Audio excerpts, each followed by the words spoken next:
From WPTV and ESPN 106.3, this is Honda 5 Sports Live. Welcome to Honda 5 Sports Live. I'm Paxton Boyd from ESPN 106.3. On the show tonight, former NFL veteran Darius Butler joins me in studio to talk NFL playoffs, how he would go about defending Lamar Jackson, and we'll also look ahead to Monday night's national championship game. Also, Howard Park in West Palm Beach gets a much-needed eco-friendly makeover. But we begin tonight with the divisional round of the NFL playoffs. Former Boynton Beach star Lamar Jackson and the Baltimore Ravens stunned by the Tennessee Titans at M&T Bank Stadium on Saturday. Jackson now 0-2 in the postseason in his young career, despite accounting for more than 500 yards of offense.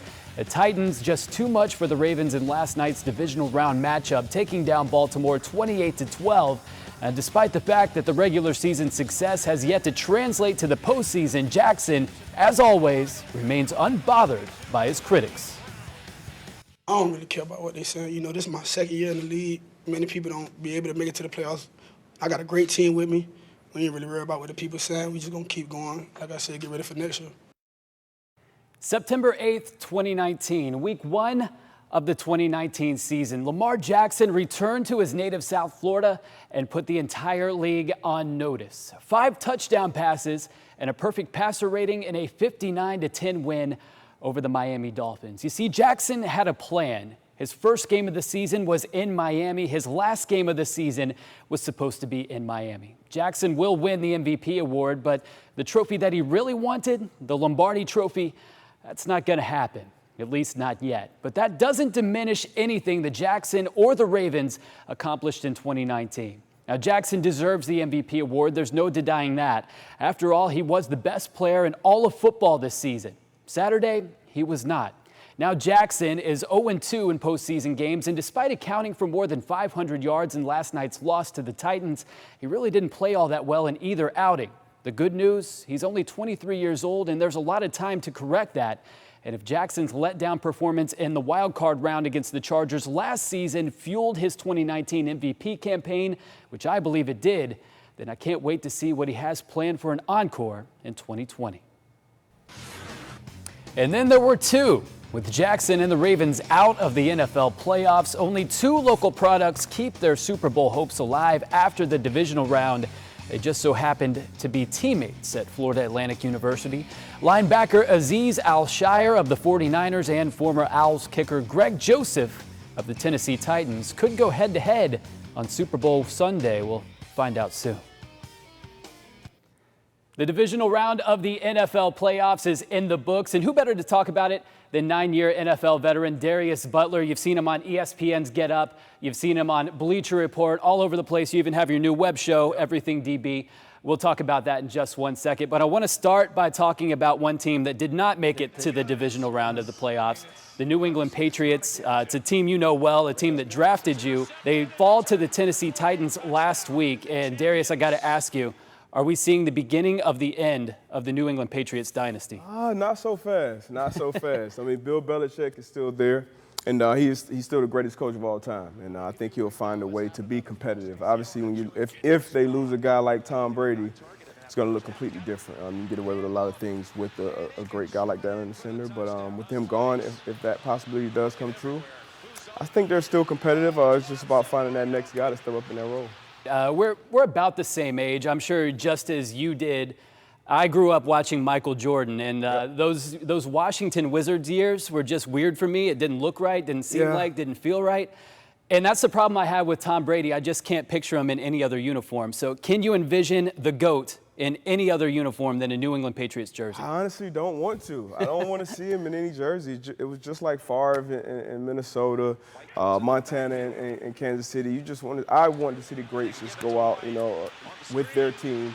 Being in that he's been in that jersey for 20 years. Mm-hmm. He showed up in 9 Super Bowls, won 6 of them.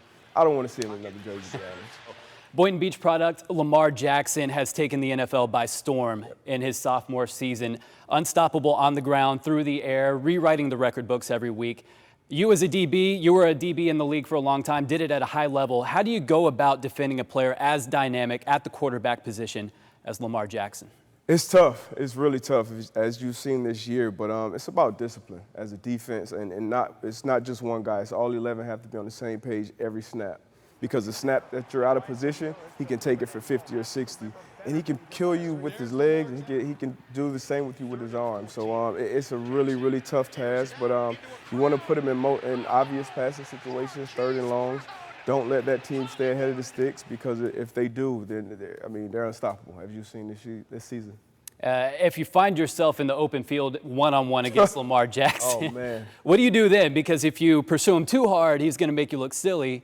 If you wait too long, if you hesitate one moment, he's got a big chunk play. So what do you do in that situation? You know what? It goes right back to what I said about team defense and discipline, because I need to be able to trust that the guy that's supposed to be outside is going to be outside. So that way, if I'm coming inside out, I can take my shot, because you don't want to break down against a guy like him. He's going to make you look stupid, like you've seen all year.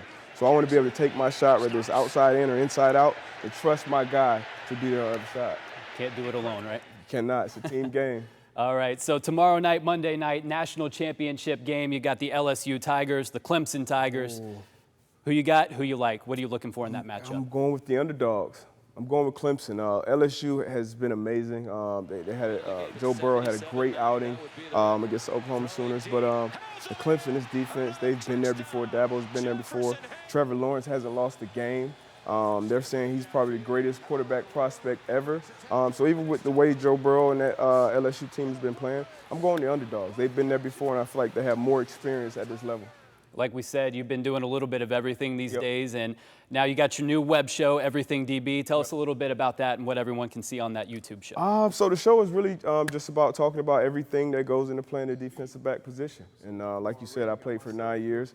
I was fortunate enough to play nickel, play cornerback, and play safety. So my perspective on it is kind of big. So I just want to pass down that knowledge, to whether it be players or young coaches, or even coaches and players that are in the league right now, just based off the things that I've seen, just giving my feedback on it. So I love doing it. I'm passionate about it, and hopefully people start to tune in. All right, appreciate it. Darius Butler, everyone. Thank you. Well, don't go anywhere. We're just getting started here on Honda 5 Sports Live. Coming up after the break, a baseball field in West Palm Beach receives a much-needed eco-friendly makeover. We'll tell you all about it next.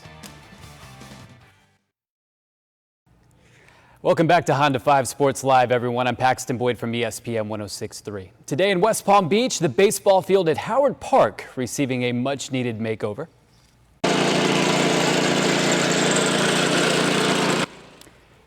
Project Evergreen, a national nonprofit devoted to creating a greener, healthier, and cooler Earth, teaming up with the Sports Turf Managers Association and the City of West Palm Beach to give the field a brand new look. More than 80 professional sports turf managers on site to oversee and take part in the renovation.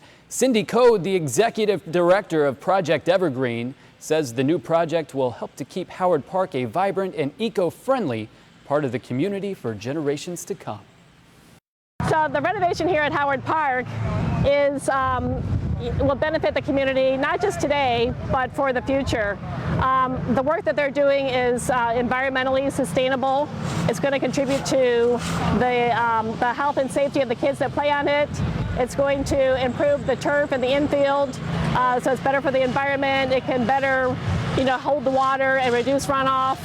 And I think the biggest benefit is to the neighborhood and to the community. All right, that's all the time we have tonight on Honda 5 Sports Live. For all of us here at WPTV News Channel 5 and ESPN 106.3, I'm Paxton Boyd. Have a great night. We'll see you next week.